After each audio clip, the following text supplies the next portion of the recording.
Welcome to my walkthrough on Bully, or as it's called in Britain, or was called in Britain, Canis Canem Edit. So if you have this game, then this should apply to you.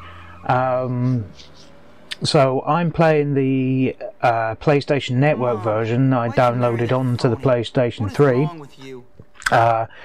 But this game originally came out on the PlayStation 2 and then was later on ported to the Wii and the Xbox 360, although their versions are actually called Bully, because when the game was first released on PlayStation 2, bullying was a bit of a political hot button in Britain, so they didn't call it that.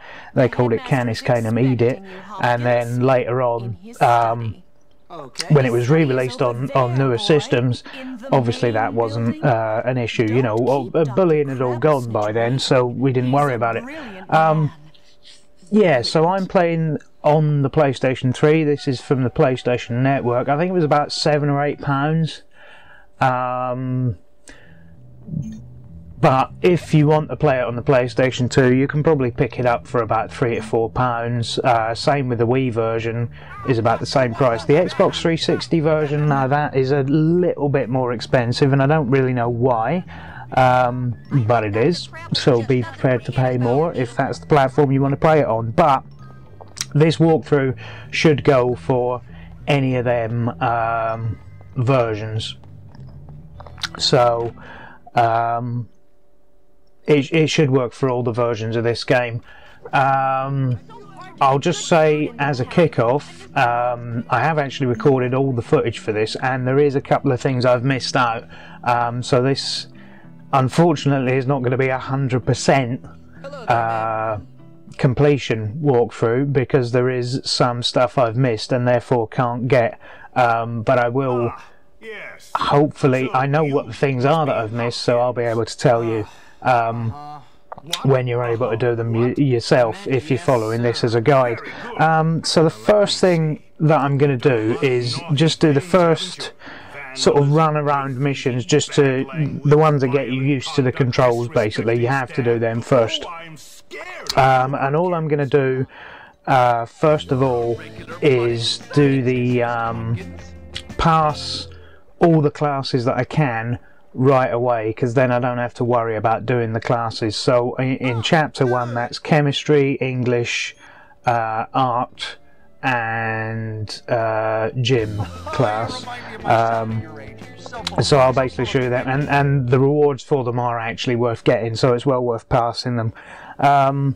So yeah, I'll just basically do that for the first 10 days of the game. Is the easiest way I've found to do it, and the rest of the time just spend the time picking locks in the locker room, and in the school locker rooms, and in the locker room in the gym, to try and get some more stuff and some more clothes and things like that. Although, to be fair, a lot of the stuff you'll get out of lockers, by the time you've passed chemistry 4 and 5, you probably won't need most of the stuff that you can get. But it's well worth looking, because the more clothing items you get, the more money you save later on, when you do have to go for 100% completion. So that's basically what I'm going to do first off, is that, and then I'll go through some of the key missions in chapter 1. Yeah, as I progress through. So all I'm going to do first of all is get the lessons, and what I'll do for the English lessons is I will show you the words I got. Now, you can go online and get a guide for these, but you know, there's no point, because it's here. I'm showing it to you now. So I'll show you the words I got for the English lessons. That's the one people often get stuck with. And basically all the rest of the stuff's straightforward. The chemistry lessons are just button combinations. The art lesson is it's a version of, I think it's called Quicks or something like that, arcade game. It's basically a version of that. And the gym is just wrestling moves and some dodgeball, which is pretty simple to do. So yeah, that's all I'm going to do basically for the first 10 days, is just do the lessons and then pick lockers the rest of the time. So basically all I'm going to do is I can do all the missions up to the candidate mission. So that means I get the slingshot, and also by the time I go to do some of the later missions in chapter 1, I've got the full chemistry set that I can use all day and things like that. So that's basically why I'm doing it this way. And you can do the missions in between the passing the lessons, but I personally wouldn't go above the candidate mission, because basically you want to get quite a lot of stuff done before you do that mission, because it just makes everything from then on a little bit more straightforward, and also gives you more time.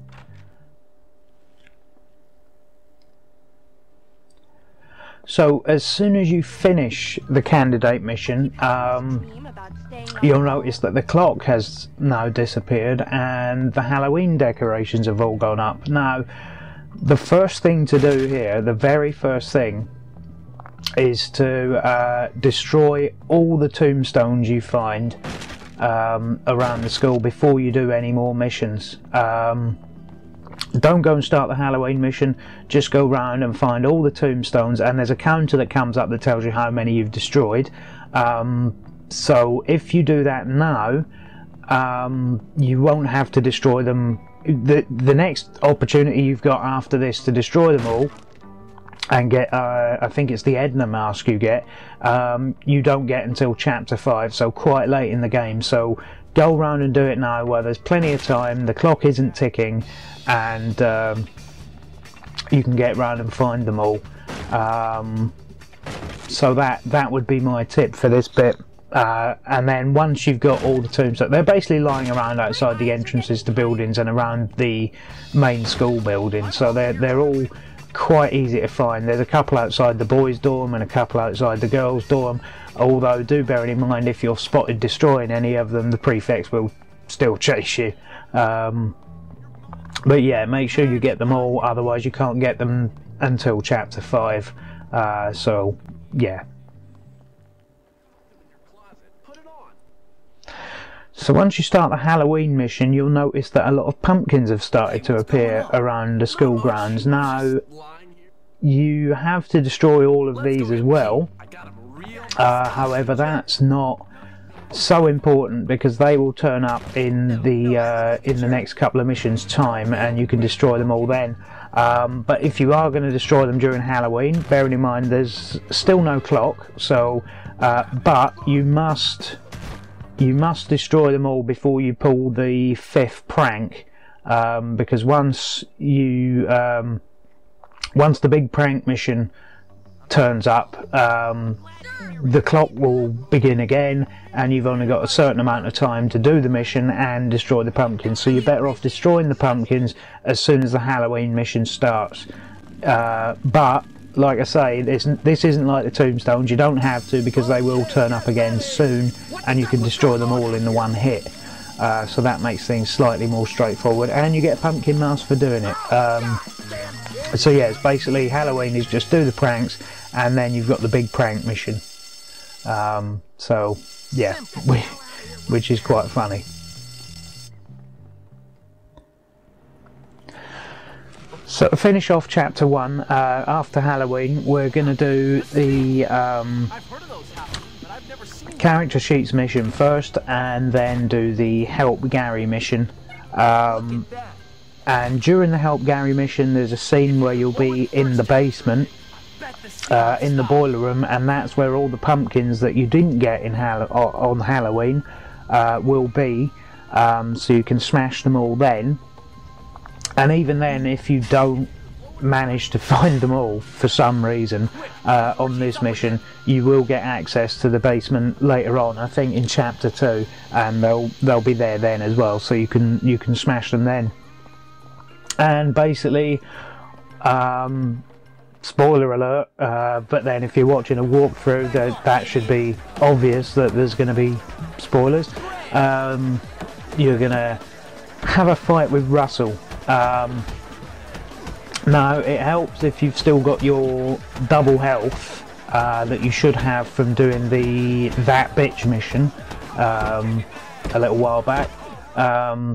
If not, you can find one of the girls and kiss them in order to get double health, because that's going to be really handy.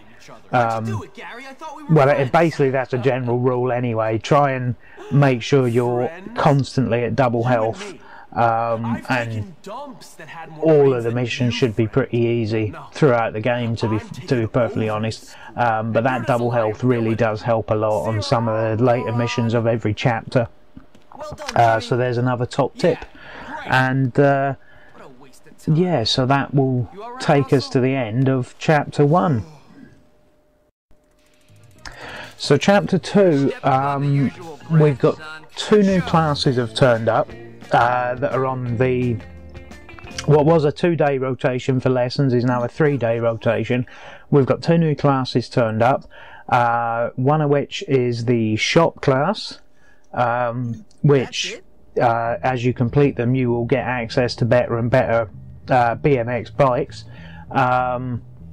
The other one is the photography class, but the photography class doesn't open until a certain point in chapter 2. So what we want to do for the first 2 days, we don't need to go to any of the other lessons because we've already passed all them, presumably. And you want to get to the point where you can do the photography class, basically. So that means you have to play through chapter 2 to a certain point. So spend the first 2 days playing through and completing the Hattrick versus Galloway mission, and that will get you the camera so that you can do the photography class. Now, hopefully you can get this done in the first 2 days. Now, on this playthrough I actually didn't manage that because I forgot that you needed to do that in order to get the camera. But yeah, don't make that mistake. There should be plenty of time in the first 2 days if you avoid the side missions and just do the cook missions and things like that to get the Hattrick versus Galloway, and then when you finish that mission you will have the digital camera, or the standard black and white camera, I think it is. And then so that will then give you access to photography class, so you can do that on the 3rd day. On the 3rd day, shop classes in the morning, photography classes in the afternoon. So that's the way to do it, really.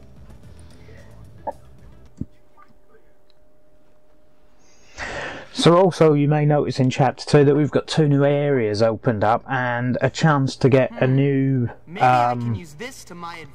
not dorm room, what would you call it, basically a new safe house, save area, whatever. So you can go and do the prep challenge. Now this means you have to be reasonably skilled at boxing, and again that double health will help. It's quite simple really. It's block when they're hitting you, and when they stop hitting you just punch until they start to block, and then you block because they're going to hit you, although it is quite handy to dodge as well. It's quite easy to pick up. It's actually more difficult for me to explain how to do it than to just do it, because it's reasonably easy. But that will get you a new, I suppose it's a clubhouse they call it, is it? I don't know. Anyway, that'll get you somewhere else to stay. Now, although you can go and do the carnival stuff in chapter 2, I would generally advise against that, because later on in chapter 3 you can get a double ticket bonus, and that will mean you get double the amount of prize tickets at the carnival. one thing I would suggest though is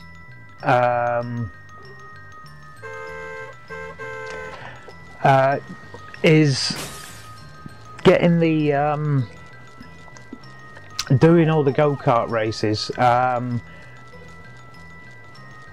because then that will unlock the go-kart street races, which are not essential exactly, but quite a lot of fun, and later on you can then actually own the go-kart, which is really handy, although not particularly handy until chapter 5, to be perfectly honest, because you can't own it until then.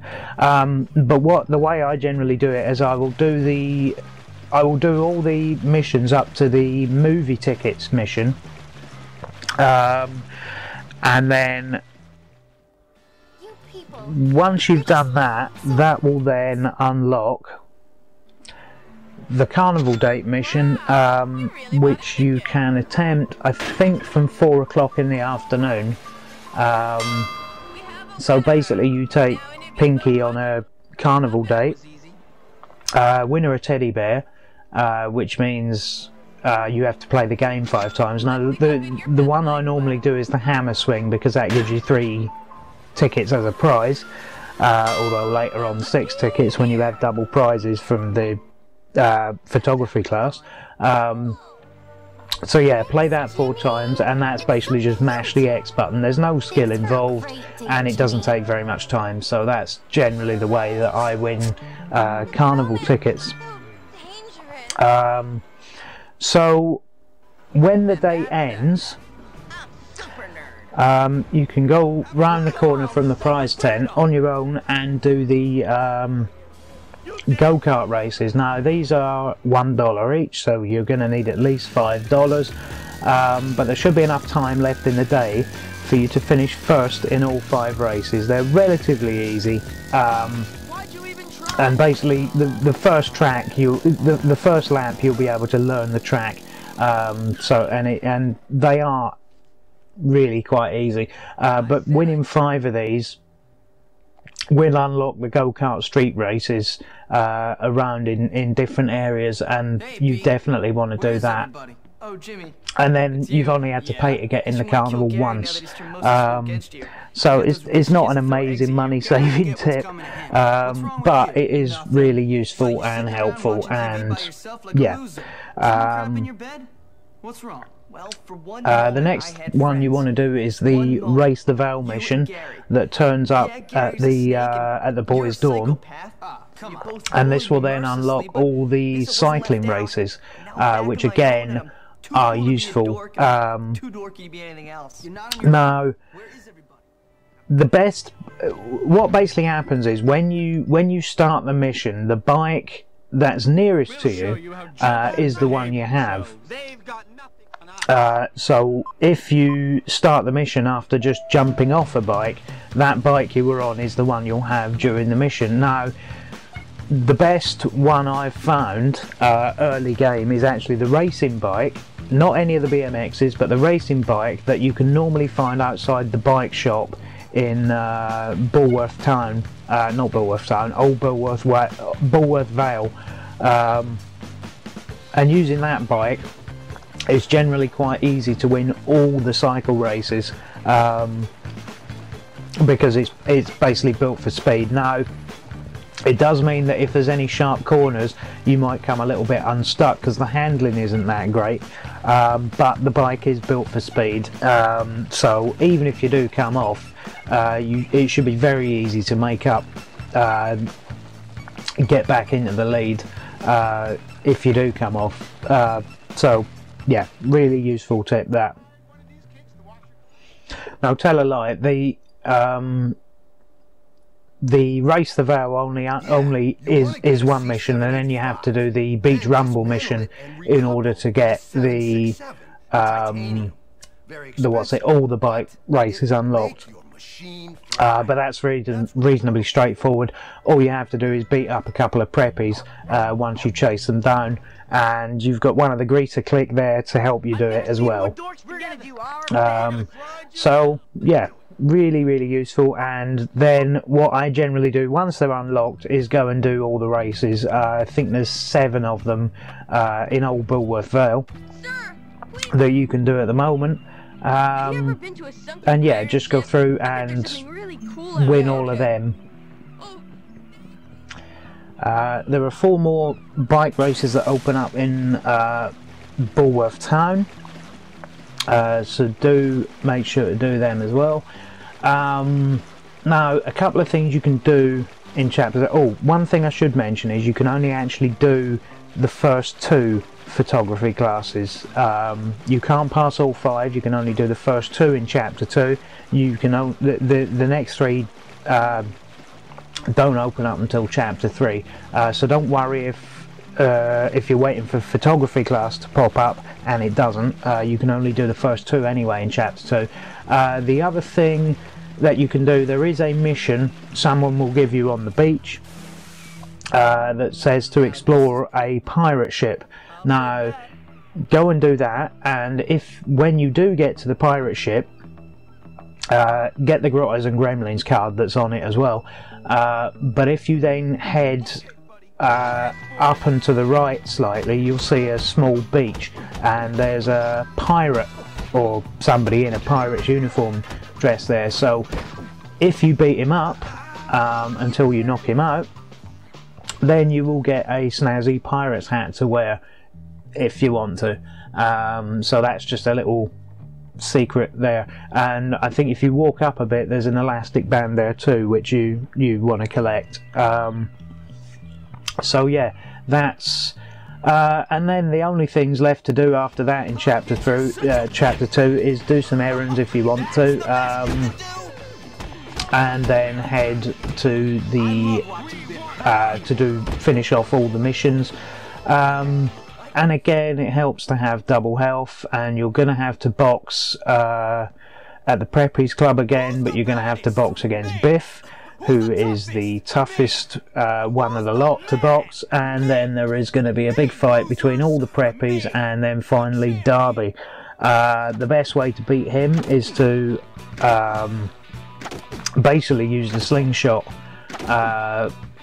because he does hit quite hard when he gets close to you. Or you can use, I think there's cricket bats on the wall.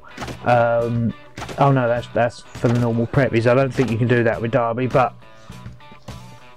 generally speaking, I would use the slingshot, because if he gets close and manages to knock you down, it takes a while for you to get back up, and it's just really irritating. So yeah, that will be the end of chapter 2, and you'll be in charge of the Preppy clique. Chapter 3, and it's winter time.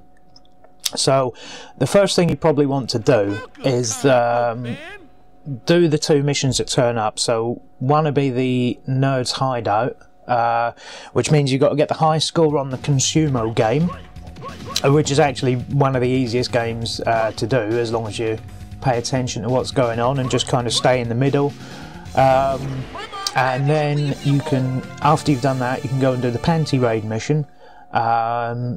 Just remember on your way out of the girls' dorm that you have to climb down, because if you fall out of that window that you came in, you will fail the mission. So when you wake up the next day, you should notice that the clock has disappeared again. So this means, provided you don't start the next mission, you've got plenty of time to do things. So what I normally do is go around and pick some lockers, hopefully get some new clothes to wear. And there are 2 missable things in this chapter that I'm sorry to say that I forgot about and have missed. Number 1 is you have to start 3 snowball fights for 100% completion. Number 2, at some point in this chapter you have to get 3 lots of the snow shoveling detention, which I forgot to do on this playthrough. Basically, this is the only missable thing in this chapter, and what this means is you have to get busted twice outside of class time. So generally that means in the evenings, and you will get and also within school grounds, because if you're outside of school grounds you won't get the detention, you'll just get taken to the police station. So you have to do it within school grounds and do 3 lots of the snow shovel in detention for 100% completion of the game. So there are plenty of missions to do on your way, because basically you're going to be doing the last 3 photography classes during this chapter, and there are plenty of missions to do while you're waiting around, and plenty of side quests as well.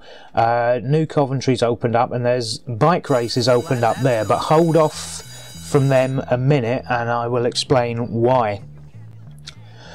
So when you've passed the 5th photography class, you'll notice that one of the things you win is double prize tickets at the carnival. So this means you can now, it's much easier to get the scooter, or it's half the price to get the scooter. Basically you need 70 tickets, so that means I'm going to go back to the hammer, the strengthometer hammer thing, and win 6 tickets each time. So that means basically I have to play it a dozen times, although probably only 11 times, because I should have the tickets from the 5 Grand Prix races that I won. So yeah, that's handy, and that gives me the scooter. Now you do need to make sure you're wearing some sort of helmet when you're driving the scooter, otherwise you will get followed by the police and the prefects. But you can always change into that at your wardrobe or wherever it is you go. And this is really handy because this counts as a bike. So if you've just hopped off the scooter in order to do a bike race, you can stay on the scooter to do the bike race. Now the advantage with this is that it has a constant speed and you don't have to keep mashing the X button. The disadvantage is that if you come off, there's no way to increase your speed. So if they're if you come off and the opponents end up far enough ahead of you, you won't be able to catch them up by mashing the X button. It doesn't work like that on the scooter, but as long as you don't come off, you should be able to easily cheat your way, I suppose, to winning every bike race, which is good. So basically chapter 3 is a relatively straightforward chapter, and there's enough missions to keep you going between finishing your art classes and then hopefully obtaining the scooter. I wouldn't go past the tenements mission until you've done that though, and again make sure you've done the snowball fighting 3 times and 3 lots of snow shovel in detention, and it shouldn't cause you any problems. It's quite quick, quite straightforward. And the only difficult mission really is the tenements one, and that's easily completed by using the slingshot. It's not a real problem as long as you keep away from the sledgehammer and use the slingshot. You shouldn't have any real problems. Chapter 4, and there's not much that can be missed. This is another short chapter, just a story one really. The first mission, the Stronghold mission, is probably the most difficult mission on the chapter. And basically it's quite straightforward until you actually get to the observatory. And all you have to do basically is go between the timings of Ernest's spud gun blasts, and shoot the power things out, and then once you're on the spud gun, you shoot down the doors, but beware of the nerds that turn up in the windows, because they will try and knock you off the spud gun, and obviously if you do that you have to start all over again. And then when you get to inside the observatory, you need to use the catapult to shoot the I suppose the gantry that that Ernest is standing on. And you have to do this 3 times while avoiding the timed attacks. Now the most difficult one is when he starts throwing the firecrackers, so you do have to keep your wits about you, but again, double health will help at this point, as with all of these types of things. The next one is to get the Jocks Clubhouse, which is pretty straightforward. You've just got to beat them in a dodgeball match. And you've done that a few times already by now, so I mean that's nice and easy.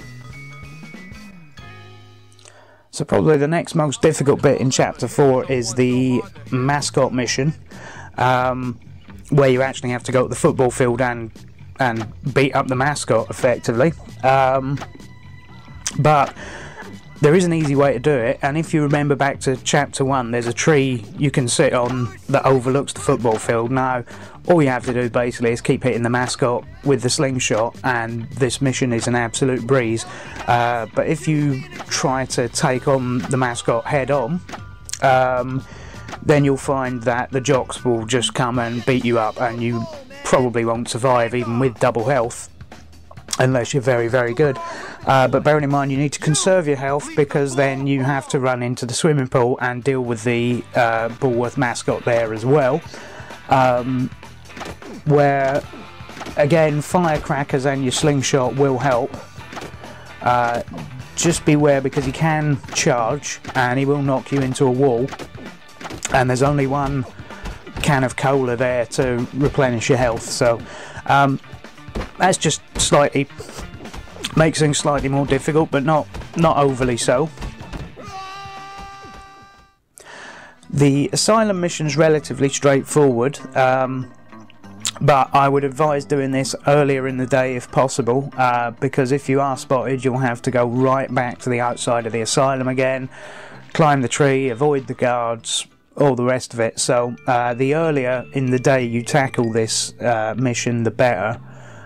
You'll find it a lot easier when you haven't got to worry about the time limit, or maybe passing out at some point because you've taken too long. So the last mission is to dress up as the mascot, and to be honest there isn't really a difficult part to this mission. All you have to do is make sure you do the cow dances perfectly when it prompts you to do it. And that's exactly the same as it was with doing the chemistry lessons earlier on in the game, but in fact much easier, because you don't need to use all the buttons, you only use the 4 buttons for any of the actions, so it's actually easier than that. And that makes this bit pretty straightforward. You just have to remember to keep doing the dance. And the last bit is reasonably simple as well. Just avoid the balls and throw them back at where the arrows point. You can also throw them back at any of the other jocks that are causing you problems, and it will take them out in one hit. So as long as you keep your wits about you, this shouldn't be too difficult. It shouldn't even be a problem. Just beware that if a ball lies on the ground too long it will explode, so if it's been sitting there for more than 5 seconds, don't go near it. Just pick up the ones that he throws as soon as you can and throw them back, and there you are, end of chapter 4. Nice and easy really. So chapter 5 then, and we've got a new area opened up, the Blue Sky Industrial area. Now the very first thing you definitely want to do is go and do the 3rd go-kart street race that's turned up, because then you'll be able to use the go-kart at any point. Obviously if you win the race, which you definitely will do, because it's pretty easy. And that's it, that's all you have to do now to get the go-kart, provided you've done the previous races of course, which you should have done by now. So I would advise doing the rats in the library mission before you do the Gym is Burning mission, purely because if you do the Gym is Burning mission first, you can't do the rats in the library mission until after you've completed the game. So get it out of the way now and you won't have to do it later, and you get a nice rat trophy for your room. So after the Gym is Burning mission, you'll get you'll have to do another asylum mission, unfortunately, So again, the general rule with this is do it as early in the day as you possibly can. That way you've got much more time, because these missions actually do take quite a while, because they're stealthy type missions. Then after that you'll be able to earn a new stronghold. This one's nice and simple, you don't need to win at any arcade games. You can just beat up some townies and win their stronghold. The little red star on the map will show you where it is, and it's no more interesting than any of the other strongholds, to be honest. After that you'll be able to perform the Zoe threads of missions, and these are basically the first one is you have to set up the PE teacher to go into a porta potty and push him off a ledge, so that's really funny.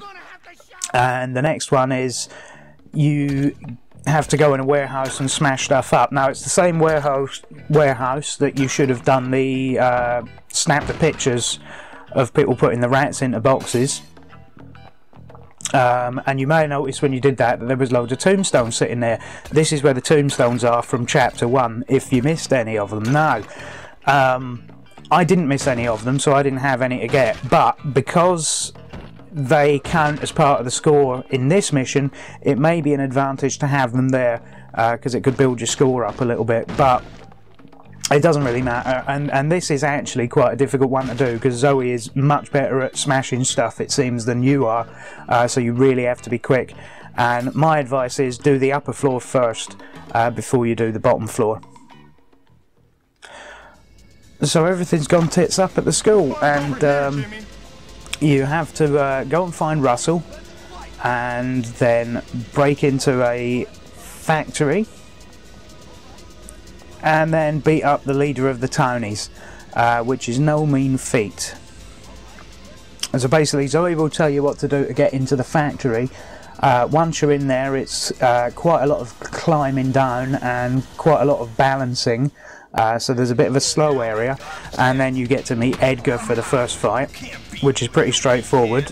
You just use the shields off the walls to stop yourself getting hit by his pipe, and then beat him up once you've shielded yourself.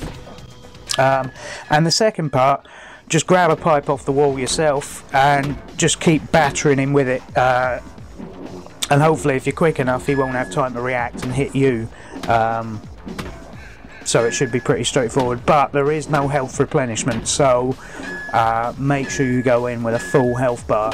And if you did the smash it up mission successfully with Zoe, then you should have earned a kiss and got the double health anyway before doing this mission. So that should make things a bit more easy. Right, so now you've got to rescue Russell, and this is pretty straightforward. All you've got to do is run fast by the police, meet up with Russell, and then run fast in the other direction. I don't know, it's not a lot of trouble, this mission. I don't even know really why it's there, because it's so straightforward, it's unbelievable.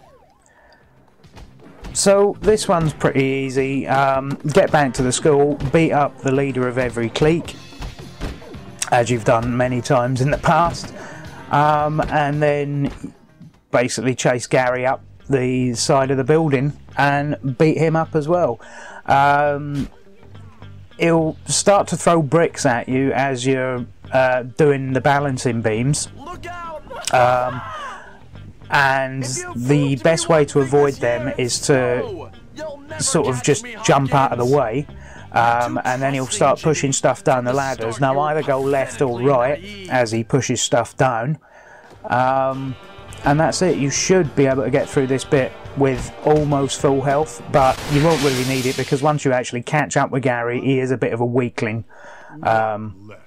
So nice and simple there. So beat up Gary, a nice deal with the headmaster, and there you go, there's your end credits. So now we've got the Endless Summer chapter, chapter 6. And this is where you can get everything done to get 100% that you didn't do before. So what does this mean? It means you have to buy every item of clothing first of all. So that's everything from every shop, and unless you found it out of a locker. That means everything from the carnival gift shop, so this probably means doing the hammer game another 40 or 50 times to get enough tickets to afford everything. So yeah, it's a pain. You also have to unlock every item of winnable clothing. So this means you need stuff like the dunce hat, which you get from failing 5 classes in a row.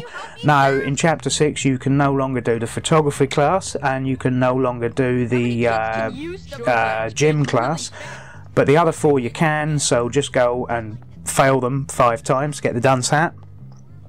The prison uniform you can only get by doing 3 times of the snow detention and 3 times of the lawn mowing detention, which is why I can't now get it, because I forgot to do the snow one on this playthrough. What else is there? There's a gnome outfit for smashing all the gnomes in New Billworth Vale. So you have to smash all the gnomes around there. Some of them are easy to see, some of them aren't. You'll just have to check every garden. You get something else for finding all the Grottos and Gremlins cards. You get something else for finding all the elastic bands. But basically you need every item of clothing in the game, and that gives you the gold suit, which is the last item of clothing. So when you get the gold suit, you'll know you've done that, which, like I say, I can't now get. The other thing that is an item of clothing that you'll need to get is the black ninja suit. Now how you get that is by filling up the yearbook. So basically there are 7 students in every clique, which you need a picture of every single one of them. You get Gary and Petey and people like that automatically, and obviously yourself automatically, but you also need to get the students that aren't in a clique. Now there are 8 of them, I think there's 8 of them, and so there are 4 sort of children, little children sized ones, and 4 taller ones, I suppose you'd call them, sort of teenage ones that you can get, and you have to get all of them. Basically just fill the yearbook. The one people find most difficult is Biff, I think it is, and he can only be found, he can't be found at school, he can only be found in the boxing gym, the Preppy's boxing gym, and he's the one that's actually on the punch bag all the time, but so you need to get a photo of him. Also, there's a final bike race starting at the school, near where the bullies congregate, by the garages, that you need to do in order to get the BMX helmet, so do that as well. But other than that, that's it for Chapter 5 really. It's just for sort of cleaning up and doing the things that you didn't manage to do during the game, but for 100% you have to do every mission, find every item of clothing, you have to have caused so many food fights, you need to get high scores on all the arcade games. It's basically more hassle than it's worth, because I don't think you actually get anything for 100% completion, as far as I know. I don't, even on the PlayStation 3 the game doesn't come with trophies or anything like that. That might be a different story on the Xbox One, I haven't played it, but certainly on the PlayStation 3 you don't get like a platinum trophy or something like that, so it's up to you whether you want to do that. But then sometimes in these sorts of games it is just fun to go around causing mayhem while driving around in your go-kart, so it's up to you. But that's it, that's my this is my little mini guide on Bully, and it is a fun game. It's probably well worth the £8 to play it from the PSN. It's more than worth the £4 to play it on the Wii or the PlayStation 2 version. Whether I would pay the £20–25 for an Xbox 360 version, I don't think it's worth that, but it's a lot of fun anyway, and it's well worth playing. So yeah, that's it, that's my little review. Now, you know the usual drill, sort of comments, questions, Twitter, all the rest of it. It's all there for you to use, and next time I do one of these, then I'll see you then.